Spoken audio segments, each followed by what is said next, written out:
and they do that. You just control how much gas is on the market. If you flood the market with gas, the price goes down. Yeah. That's what happened in like, I think it was 72, 73. Right, because basically, I mean, the country had plenty of gas, but they had it in reserve, and the government made a decision not to open the reserves up. So prices went from like 22 cents a gallon to like 40 cents a gallon, and the lines were like phenomenal. And so you could only buy gas at that time based on your license plate number, odd on one day, even on one day. Yeah, some of y'all too young to remember that. You don't remember that either. Because when I first started driving, you could buy gas for 23 cents a gallon. I think the lowest out was like 97. And you could buy a pack of cigarettes back then for 30 cents a pack. That's right, you get 4 loaves of bread for $1. And 10 of those, like them little cakes you get 10 of them for $1. The bread. Not just at the bakery. You could go to Belo's and get 10, like them pies or them ho-hos or all those Twinkies. You get 10 for $1. 10 for $1 at Belo's. In places like that. Good evening. We got a Dollar Tree. Or like pot pies. Like, when I was in college, I lived off of pot pies. 10 for $1. You get what you would do. This is what you do. So you made your own Chinese food. This is what you would do. You would go get you some rice. So you get your thing of rice, and you get you them. Yeah.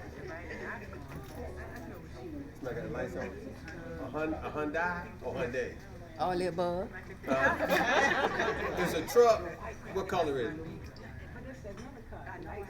What color is it? It's a dark truck that got the lights on. Yeah, it's a Hyundai. It's like a round two-tone. A Hyundai two-tone truck got your lights on. So if you drive a truck and you're in my class, you got your lights on.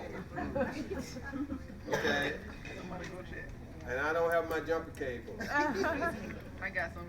So, anybody got a truck in this class? Yours black? It said dark. But two-tone. Maybe the lights go off automatically after a certain time.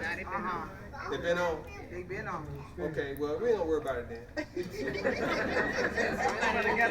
No, let me tell you something. Somebody need them lights to get in here safely. The Lord just making a way. But anyway, just so I can finish my statement about these pot pies.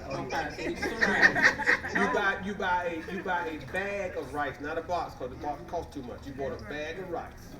You bought your 10 pot pies for $1. You boil your rice, you put your pot pie in the oven. And then you take the pot pie and you put it on top of the rice and mash it all up. Girl, you got Chinese food.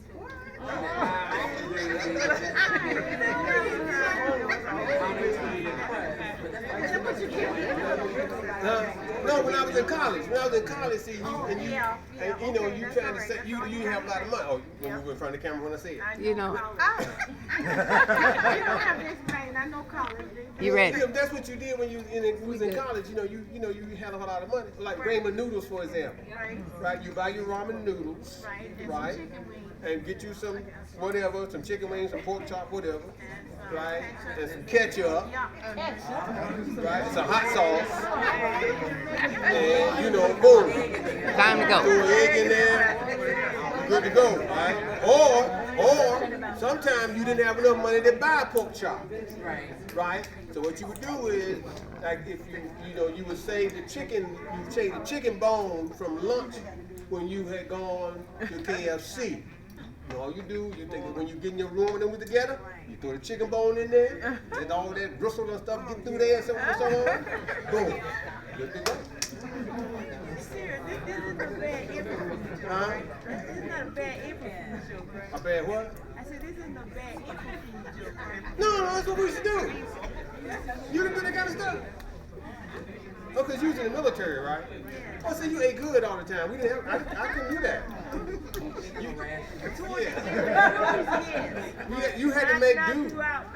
We had to make do. I mean, you know, my parents did not, unlike some of these parents, my parents did not put me up in a dormitory and send me money every month. My parents said, get out. Get out. Don't come back. That's what they said. You know, you sank or swim. Okay. But that's what you do. That's what you do. How you doing tonight? Well, come on in. You can let it go. We ain't started yet. Come on in. We ain't started yet. We're just talking, just talking right now. We always spend the first 5 minutes talking about, anything. then we in Proverbs, right? Proverbs 20, right? And I got us starting at, wait a minute, hold on here for a second.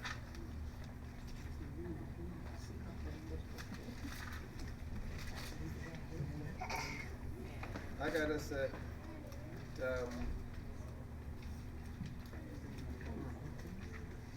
20.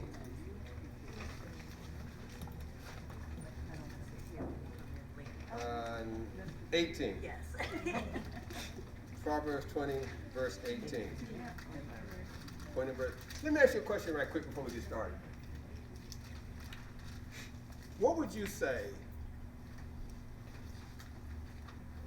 You saved. You say. Let's just start with the premise. How you doing there, Deacon? Let's start with the premise that you're saved, okay? And that you're sanctified. And you have been anointed with the Holy Ghost. That's the premise we're going to start with, all right? Yeah. You join a church, okay?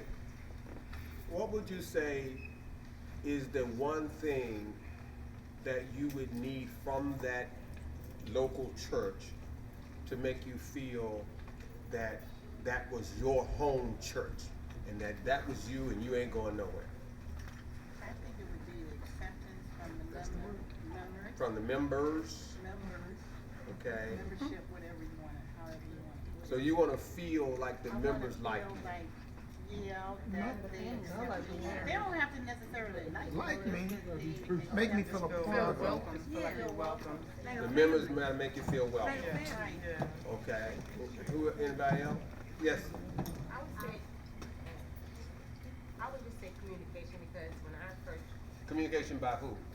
by the ones that invite you to the church, they keep telling you good stuff that's going on in the church, and make you want to come back Okay. and do the work. Yes. For me, it was feeling the presence of the Lord. Okay.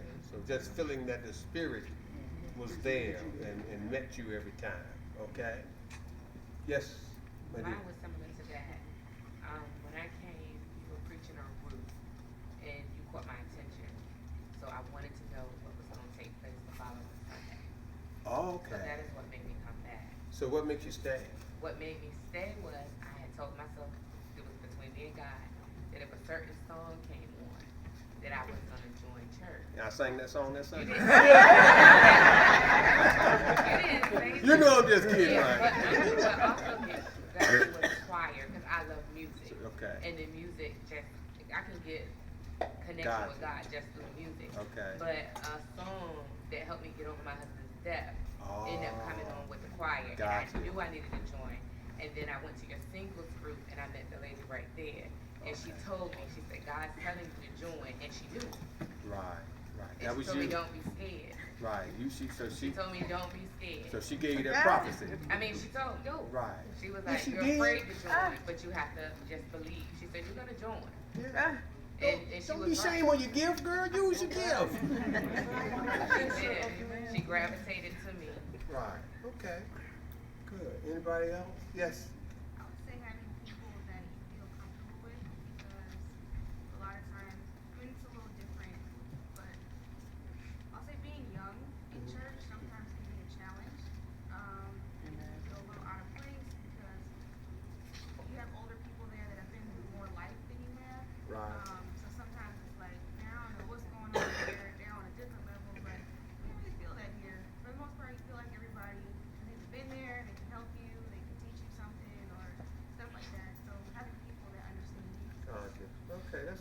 that. Good. I think it's just you, for me, the accessibility of the pastor. You're not just Cause a I've been to member. a lot of places and, you know, they got like 8 people before the pastor you gotta talk to. And it's crazy. I mean, just the down to earth that you know what's happening in the street. Okay. And I could talk to you, just talk to you. Just the real Get talk. transparent. Yeah. Yeah, okay. So that means I can't get my armor bearer that I was planning on getting? You said all women too, didn't you? Hmm? You said it was gonna be all women. Armor bearer group? I did. Yes, I did. Makes sense to me. I care what these Baptists think.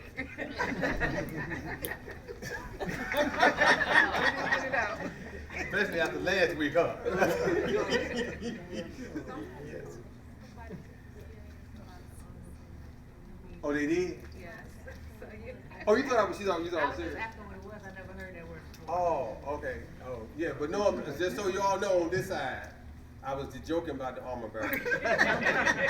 but she asked what is an armor bearer. I'll tell you what it is today and what it used to be, okay? Actually, in times past, what an armor bearer was what the name implies, okay? Is that when they went to war, when people went to war, right? Well, if I'm fighting you with my sword and shield, right? And I say I break my sword in the middle of battle. Well, it ain't like a gun where I can reload. So my armor bearer kept watch. And my armor bearer would make sure that I was always restocked with whatever I need to go to battle. That person also carried stuff for me because you go to battle, you walk long distances, or you know, that kind of way. But that person also was back at the hut cooking. So when I came from battle, I could eat all this kind of stuff. So for some cultures, especially the Greek culture, the armor bearer was not just the one that kept your armor, he was a surrogate for you. You know, he performed what your wife would do. Okay? Now, what we have done, not we meaning me, but today, oftentimes you hear different, you know, religious leaders say, I have an armor bearer. What they mean is they got somebody to carry the Bible around.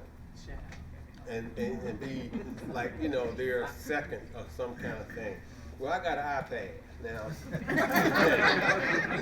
iPad costs a little bit for me to be able, and everybody just carry it around. I got my banking information in here. I got my credit card information in here. And I don't trust nobody but me. Okay?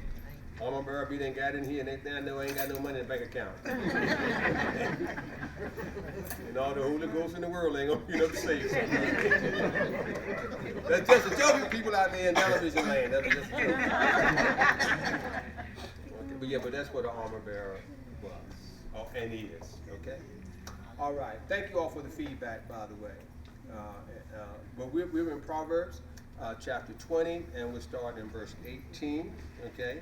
And for most of these verses, as we go on to chapter 21, you know, we've already covered most of the groupings. So most of these verses are, you know, standalone kind of verses, all right? So we're going to go pretty quickly because I can't wait to get there for chapter 21 so we can hit some controversial, not controversial, but some interesting stuff, you know. That's, you know, right, just, you know, right there where it sits, all right? So verse 18 says, every purpose is established by counsel, and with good advice make war, okay? That same thing is good then is good now. All right. So all that Solomon is alluding to is this: that before you make plans, any person that's wise, before they make plans for anything, they first seek advice from those who know more than they know. All right. But he's also saying that you definitely want to make sure you get great advice before you go to battle. Okay? And you get advice from somebody who's wise. Now, does that apply today? Absolutely. Because the problem with some of us is we don't do that. Okay?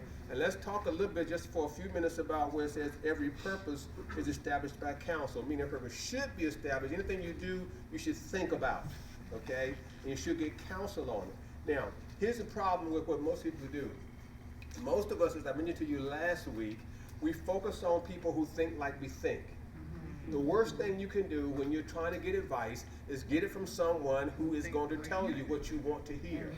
You want people that have the courage and the fortitude to tell you when you are wrong. Okay? That's what you really want from people, especially in those times when you're going to put your life on the line. And that's, when you say going to war. And so that's any situation that can cause you to lose something of value. You want to make sure people are going to be honest with you. All right?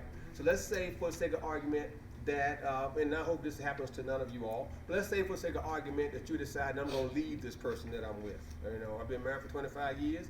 I just found out some bad news about him. I'm going to leave, right? One thing that people often do is go to somebody who is quick to tell them it's okay to do it. You want to find somebody that's going to say, I wouldn't put up with that stuff.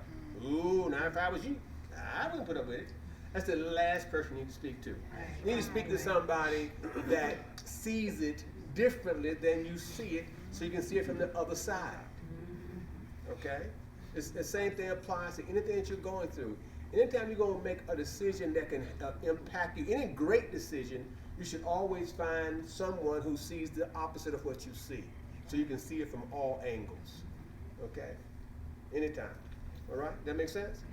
I hope it does. If it doesn't make sense to you, that's, you know why? Because you want somebody to agree with you all the time. Okay? And that's what you don't want. Okay? That's what you don't want. All right?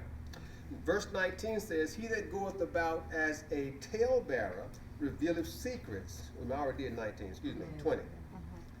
Whosoever curses his father or his mother, his lamp shall be put out in obscure darkness. That's straightforward stuff, right? Right? Which means what? You need to respect your parents. Okay? Now, from our perspective, I don't know what happens in your household, but from our culture, this is what this means. You can cuss me if you want to, but I brought you in this world, and I'll take you out this world. Okay? That would mean in my house. Okay? Because in my house, if this what I don't get from parents. I'm gonna say you young parents, because I ain't talking about you now. Because I saw how you handled that your child right there. I saw your thumbs up, thumbs up. I don't get about something. I just, if for the life of me, ain't figured out why parents think their children know more than they know. I haven't figured that one out. What makes somebody who has a child that's young, please help me to understand, because I don't. I'm an old man. I don't understand. Why do young people, tell me why you think your child knows more than you know? Now I know you're saying, well, why do you think I think that way? Because you're always asking your child questions. Like, baby, you want to eat? What you want to eat? What you want to eat? What do I care what you want to eat? What you want to eat? Eat what I put in front of you. Baby, what you want? What you want to eat today? Oh, you don't want that? Well, okay then. Well, come on. We're going to McDonald's and get Happy Meal then. Going to McDonald's. My foot. Baby, do you want to take this class? Well, no. They said they don't want to take this class. Huh? What in the world? What makes you think that a 6-year-old or 7-year-old knows enough about life to make a decision? What 6-year-old you know is thinking, well, let me see, I had 3 grams of vegetables this morning, and I had my carbohydrates, so well, now I'm ready for cake. Now, they're not thinking that way. Why would you ask a child what they want to eat?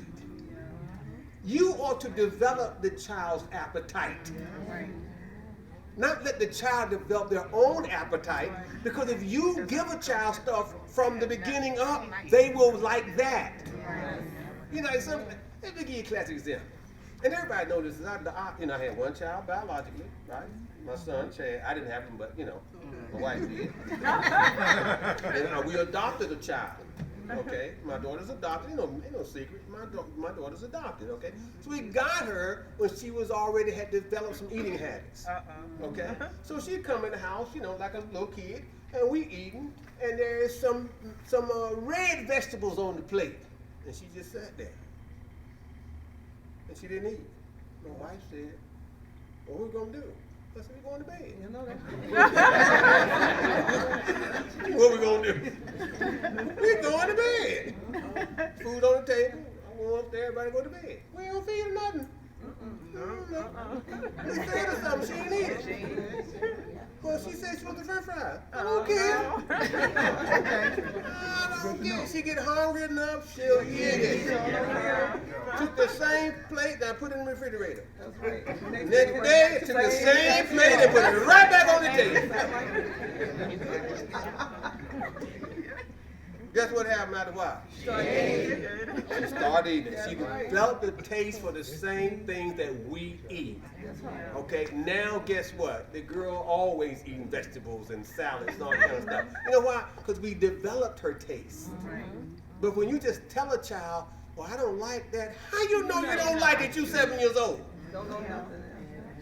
You ain't never had it before. It don't look good. I remember this. This is a true story. I remember this just like it was almost 2 days ago. Okay, this is how good I remember this.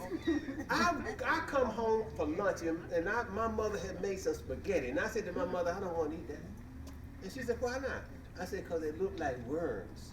and she said, so? I said, because it probably tastes like worms. She said, how you know how a worm tastes? That's right. I don't know. She said, well, try it out. You might like the worms. Don't eat it. They're worms. And I was like, I ain't going to eat it. She said, okay. Okay. Go to bed hungry. Don't eat it then. But you ain't getting nothing else. Listen. So anyway, my point is this. I almost got my point. Y'all got me. I was, went somewhere. This is my point. I had to thank you. I had to come back. This is my point. In my house, I ain't never had to worry about nobody cursing a mother or father. Okay. So the deal is this. I'm saying this for parents.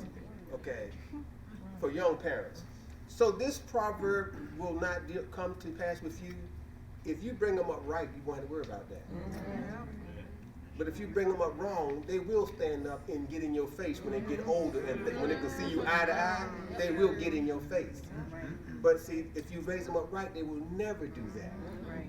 And not because you whoop them either. And I say, and listen, although the Bible says what? The Bible says knock them out. Right? But I'm gonna say this: I did not believe in corporal punishment. So so it was, to me, I rarely spanked my children, rarely. And I'll say rarely, I mean, I can count the number of times I spanked my son and my daughter. And I can count them on one hand in their entire life. Because that wasn't my thing. Now, I would punish you, but I wouldn't spank you. Okay? But I had some harsh punishments, though. I just wouldn't spank you, all right? Now, so what I'm saying is, you don't have to murder a child for a child to respect you.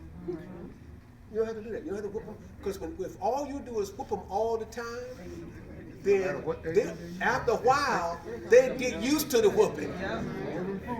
There you go. That's why you be like, but let's get it over with. Okay, now I'm just going up and do what I'm going to do anyway. Why? I'm used to it. It's about building respect from down here, so when they get up there, you're good to go with them, right? And like even my wife say this to me, why don't you take him with you when you go, because back then I was playing softball, all this kind of stuff. Take him with so he'll learn how to play. Take him with me. I'm a grown man. I ain't taking no 8-year-old with me to play softball. I ain't hanging out with him. That's not my role partner. But I know like some folks, they think that way. I want him to understand from day one, I'm your father. I'm not your best friend. See, best friends are those people that help you get in trouble. That ain't my job. My job is to make sure you don't get in trouble. My job is to make sure that you progress in life. My job ain't to be your best friend. I'm so sick of these stupid, I'm so sick of these people that are on talk shows saying things like, be your child's best friend. Then they'll tell you everything. That ain't true. That ain't true. Now, my children told me stuff not because I was their best friend. You know why they told me stuff? Because I was fair in my punishment. And when they understood how fair I was, then they were not afraid to own up to stuff. So then they would come and ask me the questions that normally, sometimes I would say, oh, hey. I don't want to hear that. I didn't say it, that's what in my head though. I don't want to hear that, that's too much information for me. I'm grown, but I ain't that grown. You know, you're used to your friends telling you some stuff, but you ain't used to your children telling you some stuff. You know, but anyway, so, okay, y'all got it. Yeah, yeah. You good? Okay, all right. All right, okay. An inheritance may be gotten hastily at the beginning, but the end thereof shall not be blessed. And all that is saying is that, hey, listen, anything you get without a cost is something you won't value, so you won't keep it. All right? Say not, where I'm at, 22. Say not thou, I will recompense evil, but wait on the Lord, and he shall save thee. All right? And that's the same thing, simple stuff, it's straightforward stuff, and it's saying what? Stop wasting your time trying to get back at people. Stop wasting your time trying to get even with people. Stop wasting your time trying to get revenge, because the energy you spend getting revenge causes you to slow down your walk toward where you were trying to get to. Right? You're trying to get to a certain point in life. And if you have to slow down to get revenge, that's time that you have wasted in getting to the point you're trying to get to. So let the Lord handle them, because I don't care what you do, it's still not going to make it better for you. If somebody steals $100 from you, you can whoop them up all day long, but it don't give you $100 back. So now just let them go and move on. Okay? All righty. 25. I already did 23. Yeah. 25.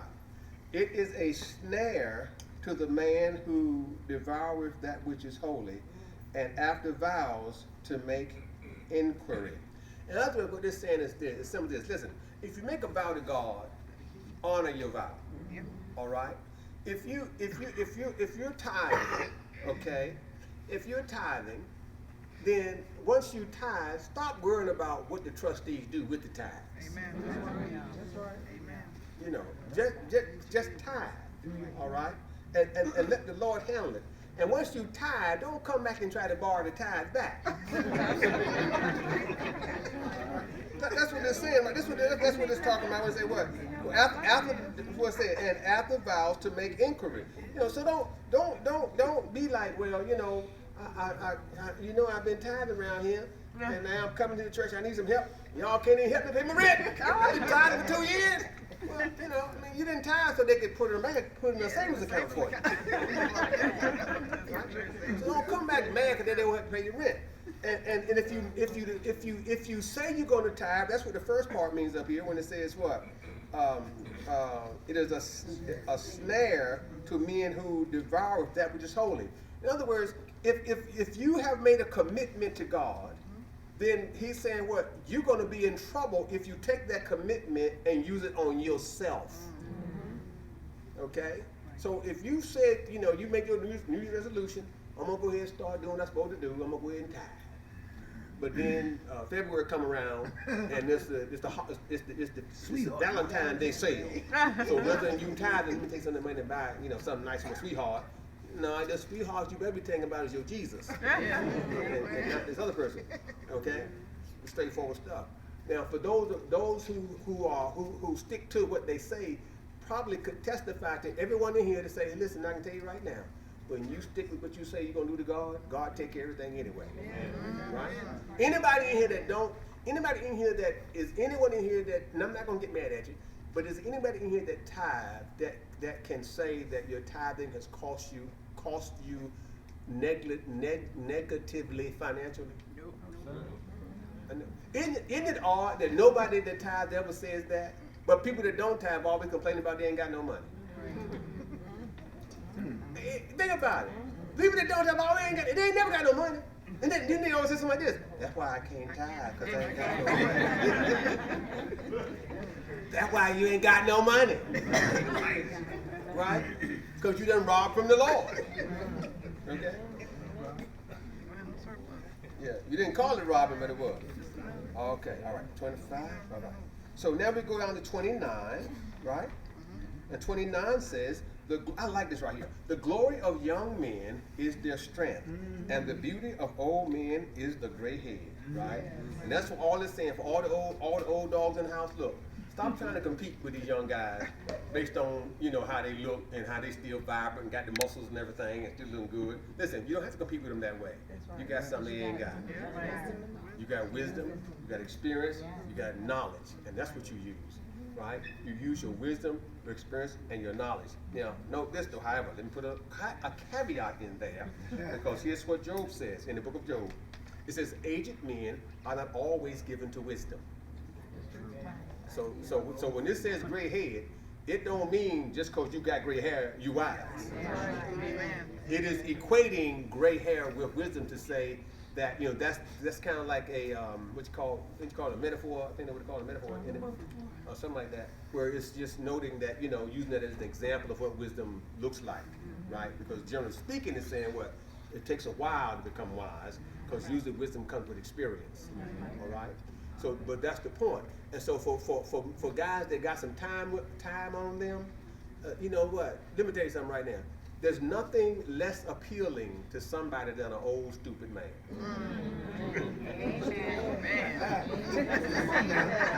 Right? Think about it. It's true. It's true. Right? You know, it's the fool still doing this kind of mess. That's like, come on, listen. Only, that's what you say, right? You too old for this. You too old for this. Over this. There's nothing less appealing than an old stupid man. Okay? Yeah. So that means what? As you age, then you ought to always be trying to learn and use what you have learned to at least appear to be wise, even if you are not. Right? Now, how do you appear to be wise? What's the easiest way to appear to be wise? Keep your mouth shut. That's the easiest way. All you do is just stand there and just.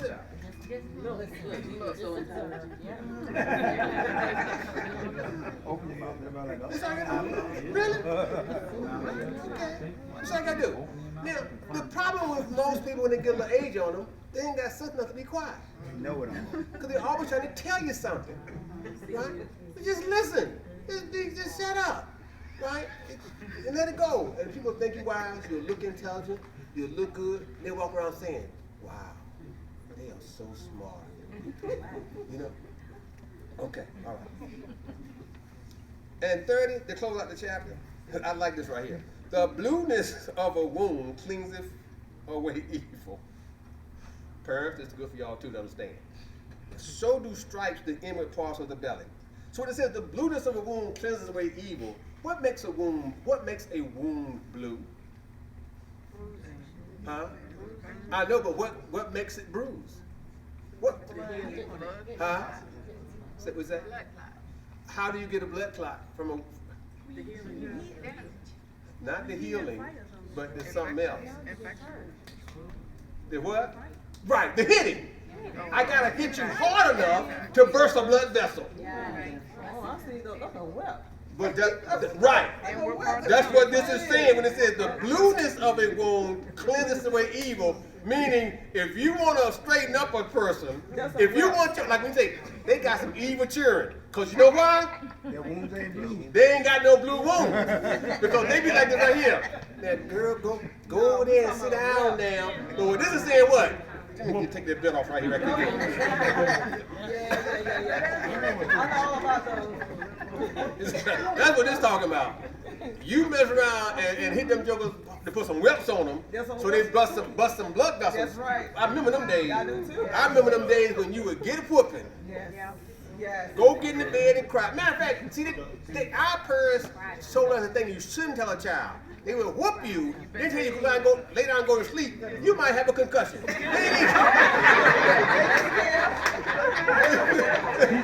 No, they ain't go to bed, right? And so you go in there, you go to sleep crying, and you wake up in the morning and the sheet stuck to your leg because the blood doesn't quick spin. Yes. But it drove away some evil out of you. And so, that's right. And so do stripes, he's saying what? The inward parts of the belly. So he's saying what? If you chastise them right, if you chastise them right, you ain't got to keep doing it. That's all they're saying. You whip them right, then you play with them, but you got to be fair. That's the thing. punishment has to be fair. And let me tell you the best punishment, just for these young parents, trying to help y'all live it down, all right? The best punishment is one that you agree on before it happens. So you agree with your child. You always let them get away the first time. Always. First time, okay, you got me this time. We didn't talk about coming home 2 o'clock in the morning. You got me. You came home 2 o'clock. We hadn't discussed it. No problem. We didn't argue about it. But the next time, here's the punishment. And you tell them, are you all right with that? What they going to say when you just let them slide? Yeah, I'm all right with that. Not this time, right, Dad? Next time? Next time. That's fine with me, Dad. But they're going to do it again. When they do it again, guess what? Boom. We already agreed on your punishment.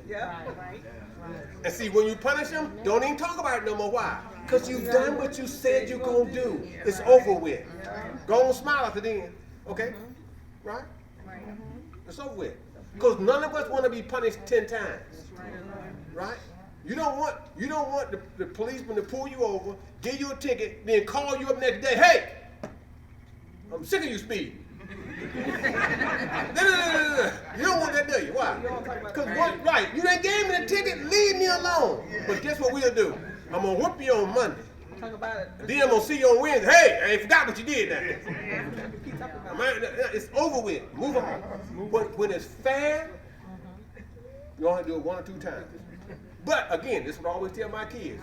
You got a right to make a mistake, but you're going to pay the cost. You know, once I set the punishment up, you will not get any clemency. Okay, unless the judge, unless the governor call me up and say, give him a reprieve. On that, gotta go. Okay, all right, we good? All right, praise the Lord. We're on chapter 21. Hey, well, that's right. Better Ross, boy the child. Well, I'm gonna tell you right now, my mom, you see how little my mama is? Superhuman strength. I remember one day, my sister came in the back window. We lived in the park. And she was hanging out with some boy. And snuck in the back window. Of course, you know, being a good brother that I am. I said, Mama.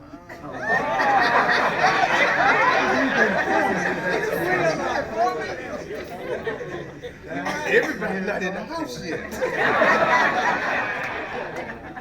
Because, you know, we don't want a house unlocked. So you got to let people know that the house is what? Unlocked. So my mama, she's sitting there with the belt, just waiting, just smoking. And the longer she waited, the more smoke came out of her. My sister came through the window, and my mama was right there cracking. So that's my older sister, right? Don't y'all tell her about that. So she run and gets under the bed. My mama goes to the, you know them old bed when they had a metal? My mama goes to the bed, pick the bed up on her. She gonna pick that right there?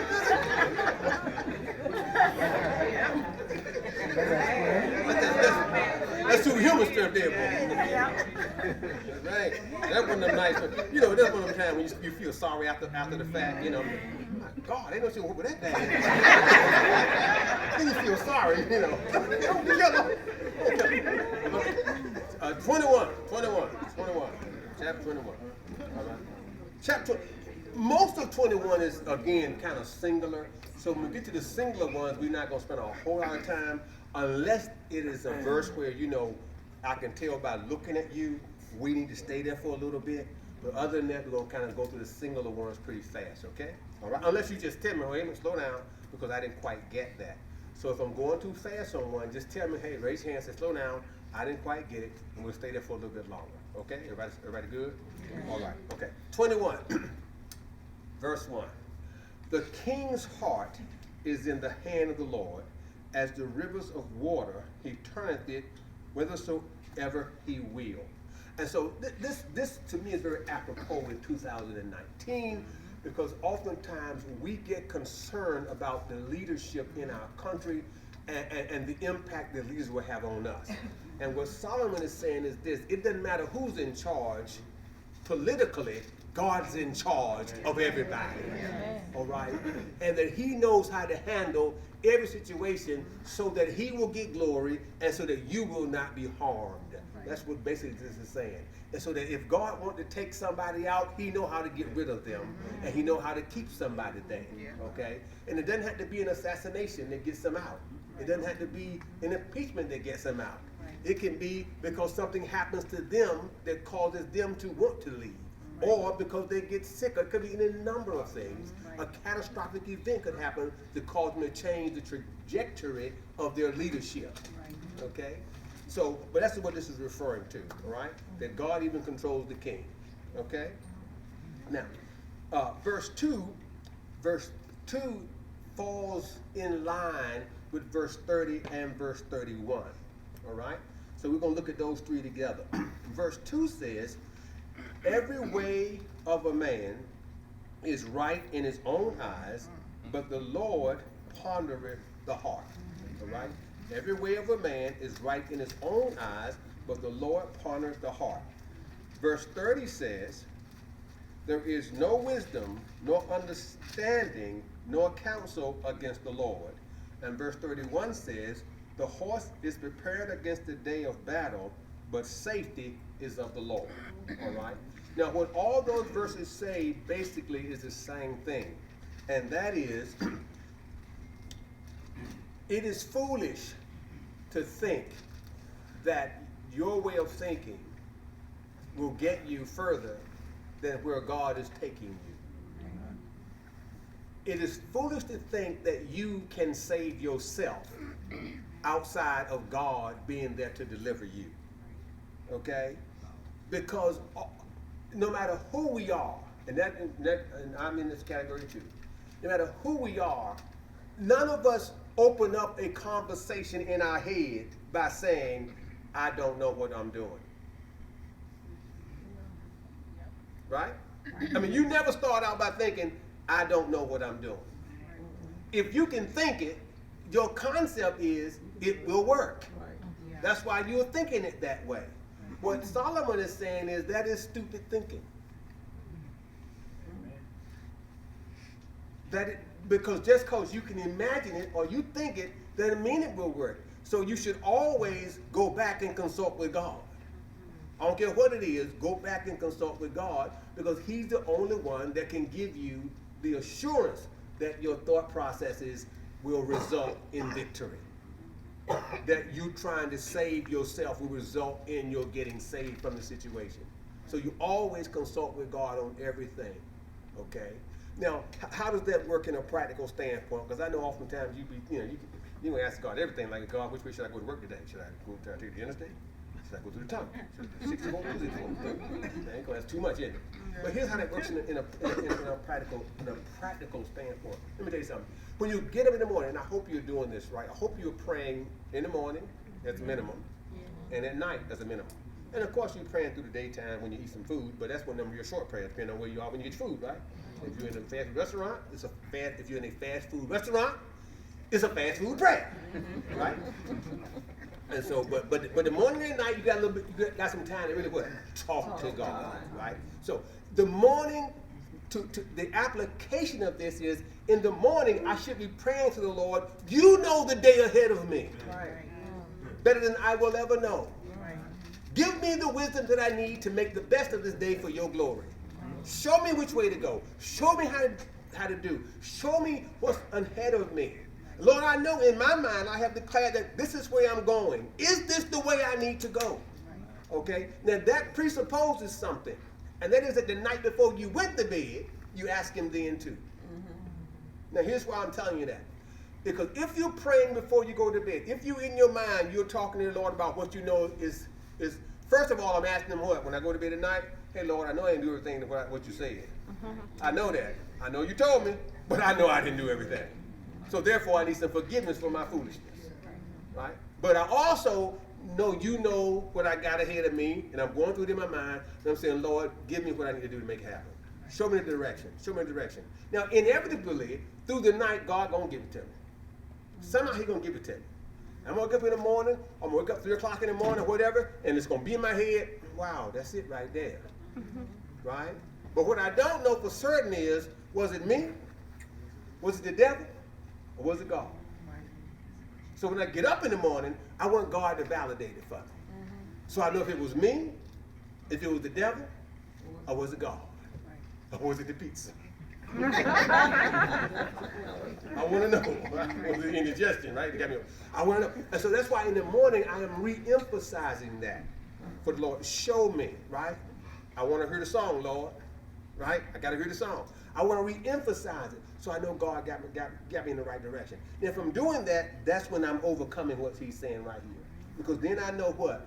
I'm trying to get away from, as we talked about, when we first got in Proverbs, I'm getting away from my own understanding. And I'm trying to acknowledge God's direction for me in everything that I do. Now the kicker is this, and someone asked me a while back, one of our beautiful members, she's just as lovely as she can be, smart, intelligent, eternally wise, and she asked me a simple question. She said, how am I going to know if this is what God really wants me to do? And here's the deal.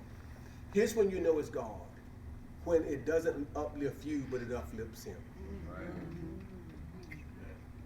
If it will end up with His glory as opposed to your glory.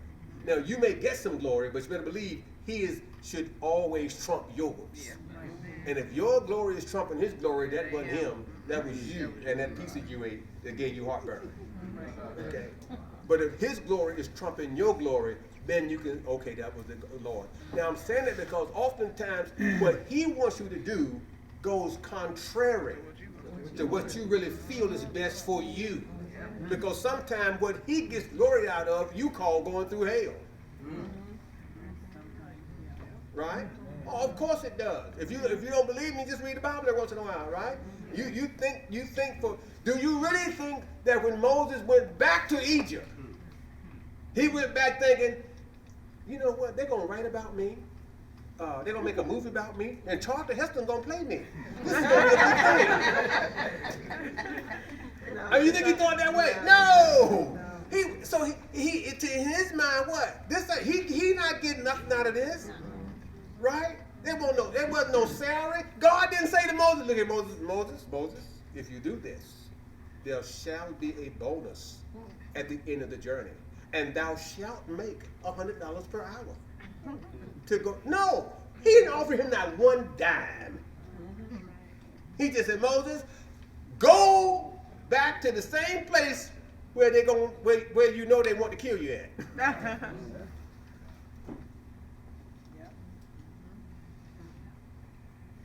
And when you get there, I got you. Right? See, it wasn't any glory in it for Moses based on the way God gave it to him. But look at how you view Moses now.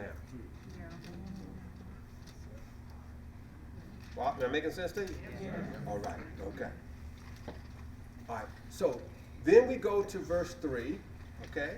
Any questions? Y'all might have quiet. Any questions? Okay, all right. Then we go to verse 3. Now, 3 and 27 kind of go hand in hand as well, all right? And so 3 says, to do justice and judgment is more acceptable to the Lord than sacrifice, okay? 27 says, the sacrifice of the wicked is abomination. How much more when he bringeth it with a wicked mind? All right? Now, that's straightforward stuff, but we'll stay there for a couple seconds, all right? Here it is.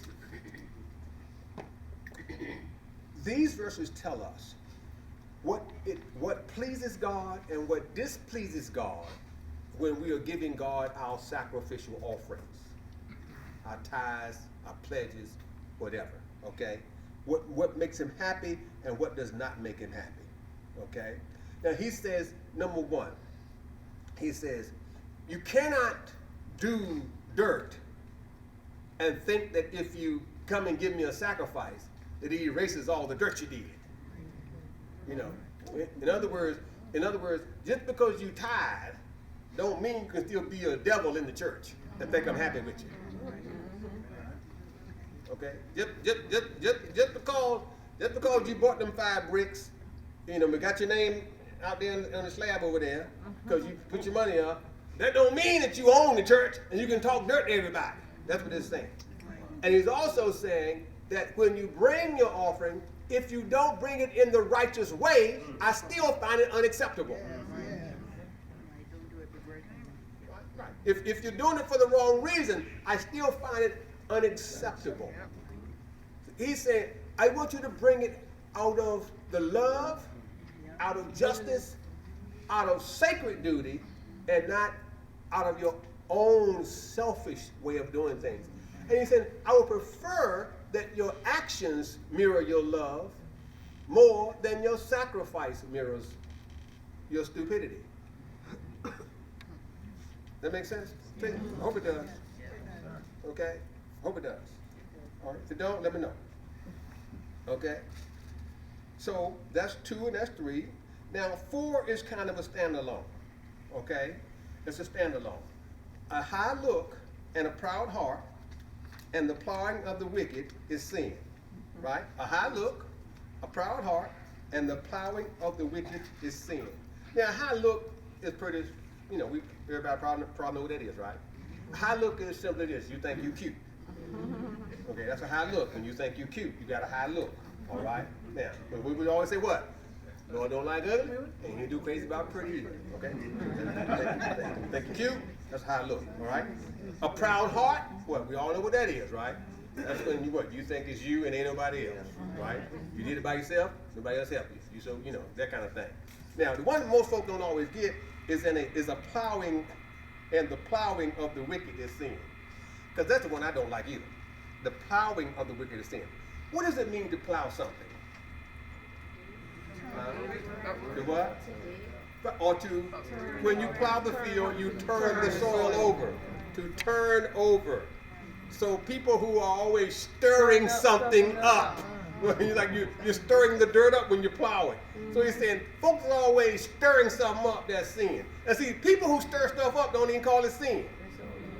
Just like I did with my sister, right? See what? I plowed it up.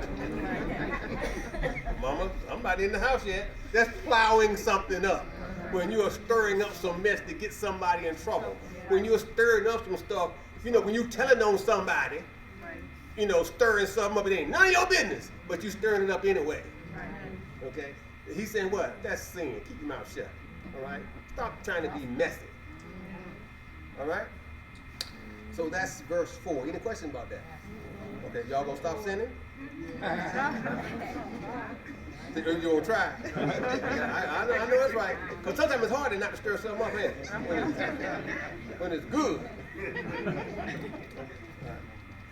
5 says, the thoughts of the diligent tend only to plenteousness, but everyone that is hasty only to want. That, listen, that applies to everything, but the thing that we want to apply to the most is relationships. Okay? To relationships. Because all that's saying is this: take your time. Don't jump in nothing quick. Because that's it right there, ain't it? Yeah. Because when you jump in fast, right, let me tell you something. It says what? It's only to want. And usually it's what? I want to get out of what I just got in. So what? So you need to take your time, examine things carefully before you put your foot in, right? Because if you don't take your time, you're going to wish you hadn't done it. Okay? All right. Verse 6. The getting of treasure by a lying tongue is a vanity tossed to and fro of them that seek death. Okay? That's it all day long. I couldn't say it better myself. If you live by the lie, you shall die by the lie. That's all that's saying right there. Okay? 7. The robbery of the wicked shall destroy them because they refuse judgment. That's so true. That's so true. Let me tell you something. Folk that'll steal gets mad when they get stole from. And why? They get like they don't steal too, but they the ones that get really mad when you steal something from them. Okay? Got the nerve to break in my house. Everything in your house you stole from somebody else.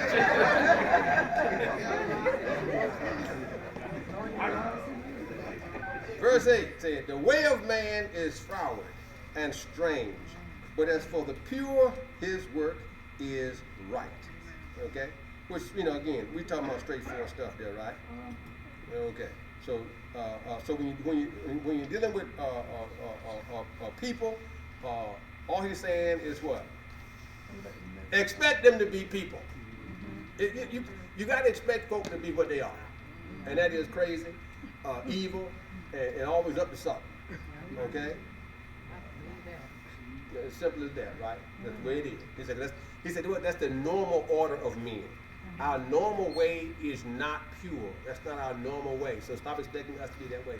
But when when we get pure means what? When I drop off all the stuff that the world has taught me, then I will live a life that's where God wants me to be, and that's the right way. All right. Now 9 is for the men in the house. This is for the men, ladies. Y'all ain't got to even think about this right here. 9 and 19 go together. Okay, 9 and 19. Right? Here's what it says. It is better to dwell in a corner of the housetop than with a brawling woman in a wide house. 19 says, it is better to dwell in the wilderness than with a contentious and angry woman. That's good stuff right there. So what Solomon is, and he got plenty of experience with this thing too now. So he said what? Listen, he said that yes, Lord. Preach it to him. He said that a battling contentious woman is just pure hell. That's what he said. And he's just saying, you know what? I'd rather just live in the desert somewhere, or sleep on the rooftop, than be in a big beautiful house with her. Because it ain't worth it. It just ain't worth it, right? It ain't worth it. Now the opposite of that, ladies, is simple. Is that, listen, you got to know you. You got to know you, right? And so the opposite of that just says what, ladies, if you want to, in other words, what? This is the thing, ladies. Archie's right here. I got 3 minutes. If you know that your man rather be in the wilderness than be with you, that's because you got some contentiousness.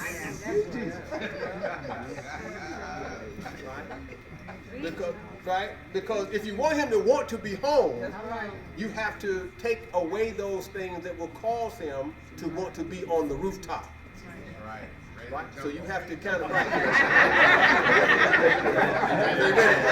to jump off and break your neck. So you have to remove those encumbrances that would cause him, to want to be somewhere else. So make home. See, ladies, here's what I suggest to you, ladies. Home should be a no-fight environment. Amen. It should be a no-fight environment. It really should be a no-fight, because there's no reason to argue with your man. Not at home anyway.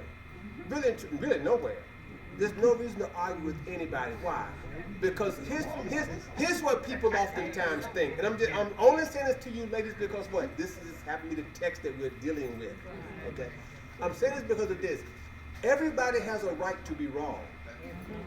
See, everybody has a right to be wrong. So there's no need in you trying to convince them that you can take that right away from them. Why? Just like what? You have a right to be wrong, and it's no need in him trying to take that right away from you. So therefore, it's no need in arguing with him about him being wrong and trying to convince him he's wrong. Just tell him what you like. And that way he can make the decision. I want to please you, or I'm going on the rooftop. It's just that simple. If you but think about it. Really think about it. If he's only doing it because you have fussed and fought and denied him and put the pillows between you and him in the bed and all that kind of stuff, it ain't gonna be no fun no way. Right? So all you gotta do is just say, hey, you know what? I would prefer if you would, take the trash out before it spills on the floor. That's my preference. Okay? Then you leave it alone.